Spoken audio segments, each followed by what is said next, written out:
Hey guys, All the Way with Alloway here with Carter Smith, who is the director and writer of the film Jamie Marks is Dead.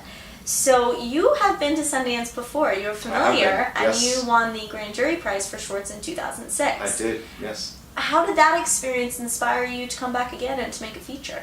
Well, that was like an incredible, like, best case scenario experience. I mean, It was my first short film, it was my first time at a film festival, so like, I came to Sundance, people responded so incredibly well to the film, and then we ended up winning. Like, what filmmaker doesn't love that as an introduction into the business? And then I sort of always figured that I would, make a film like Jamie Marks next as my first feature. But because of Bug Crush, which was the short, I got the opportunity to make a film with DreamWorks. Which was the flip side of what I ever expected was going to happen. And so I sort of did it like backwards, where I made the big studio film first and then came back to my small little personal indie project. That seems like the right way to me, It's definitely, one way. I don't know if there's a right or a wrong way, really. I mean, but it seems to have been worked pretty well. So I love the tone of this movie, and I love when films take risks because it's a horror love story, and there's no vampires, it's ghostly.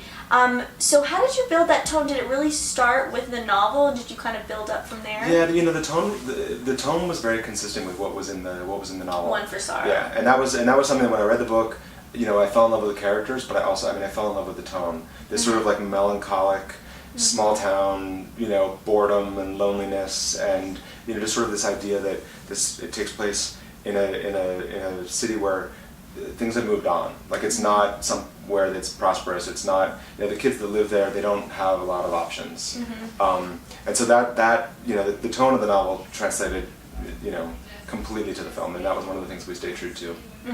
Now, to make an indie film like this, especially when you're taking risks, and you have such a young cast, you gotta have a good team. So tell me a little bit about your DP and everyone that kind of came together to make this thing happen. Yeah, well, I was really lucky because this project, we sort of had this reunion of everyone that worked on Bug Crush. I mean, Darren Liu was the cinematographer that I'd worked with on Bug Crush.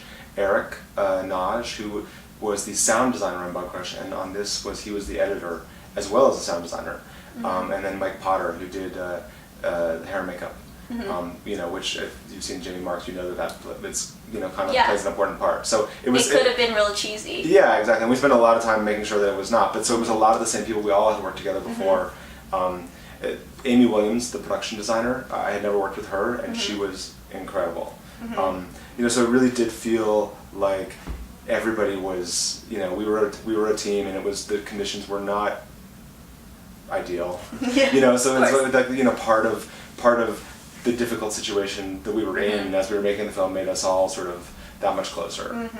When you have such a young cast, three that are my favorite, you've got Morgan and Cameron Monaghan and Noah Silver, who are all big TV, on the rise. How did you work with, in particular, Cameron to justify Adam's actions? Because Adam befriends a ghost, and it feels like he'll go to the ends of the earth for Jamie. So how did you work with Cameron to ground that? Well, I think that, it was always less about the fact that Jamie was a ghost and more about the fact that he was just a character, a kid that actually has the same emotions and the same needs and the same sort of motivations that, it doesn't matter if you're sort of alive or dead, it's all based on, what the character was going through.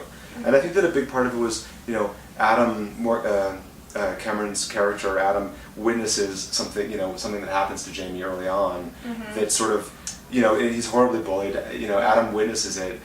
And he walks away. Chooses to not help when he could have. And I think that played a big part in justifying, how, why he was willing to sort of let Jamie in. I mean, I think he had a lot of guilt about that. But also he's a kid that, that sees a little bit of himself in Jamie. I think that he doesn't, have the successful relationships that, some of the other kids in his school probably do. And while he's not as much of an outcast as Jamie, he's not by any stretch a popular kid. and maybe the outcast exists more inside him as opposed to being very obvious, like with Jamie. Yeah. You know, and the kids that you're working with, you know, Homeland and Shameless, they're dealing with really heavy issues. So you're so smart to cast kids that like know how to do that and stay sane. I mean, I'm guessing. But also the issues in the movie are very pertinent to their age group. So were there certain, you know, you write the script and then you cast them. Did you feel like they sort of breathed a new insight into it? Yeah, well, it was really important casting the film that I really wanted to work with kids that were actual teenagers. You know, I wasn't interested in working with kids, you know, 24-year-olds. That are playing teenagers, so like every other movie exactly. does. Well, that immediately limits, you know, who you have available to you. I mean, you know, and I think that what was so interesting is that the characters are so sort of quirky and I mean maybe quirky's not the right word, but like they all sort of, you know, none of them are sort of the stock teen characters, and so all you know, Morgan and Cameron, you know, all of them were really drawn to it.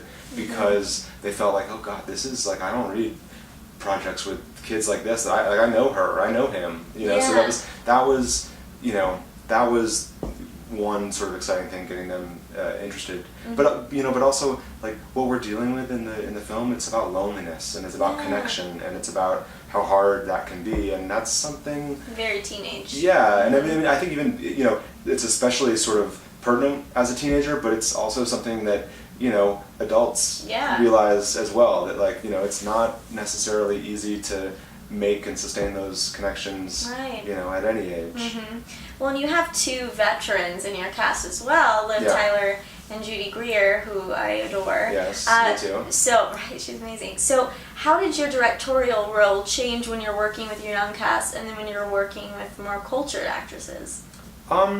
You know what? I don't think that it actually changed that much. I mean, you know, writing the script, doing the adaptation, I always had sort of pictured Judy Greer as the paralyzer, or Lucy Hall, and you know, I think that they, you know, we the way that I worked on this film is I spent a lot of time talking one-on-one with the actors. We didn't do rehearsals really with them.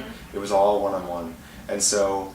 And I would share a lot of visuals and spend a lot of time talking about the story, about the characters, about the world, and you know, because you know, a lot of them, you know, they're spending time together for the first time, and I wanted that to be fresh on screen and to catch that spontaneity as opposed to really rehearsing too much. Well, and if the film's about loneliness, then it's kind of amazing to see characters come from a caged place and be sort of let in the open to play as actors and characters.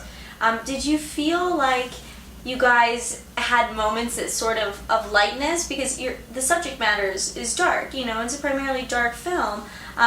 There had to be some like funny moments on set. Oh, I mean, with Judy Greer on set, there was like funny moments all the time. No, I mean, we did, and every time that we were shooting the, you know, the stuff with Linda and Lucy, I mean, there was always moments that made everyone laugh. Right. You know, I mean, even with the kids, because what was happening in front of the camera was so, you know, weighty and serious. Like as soon as we were wrapped, like, you know, they were joking and sort of trying to keep things from getting too. Thank you so much for having me. Congratulations. Thanks. Yeah. Cool.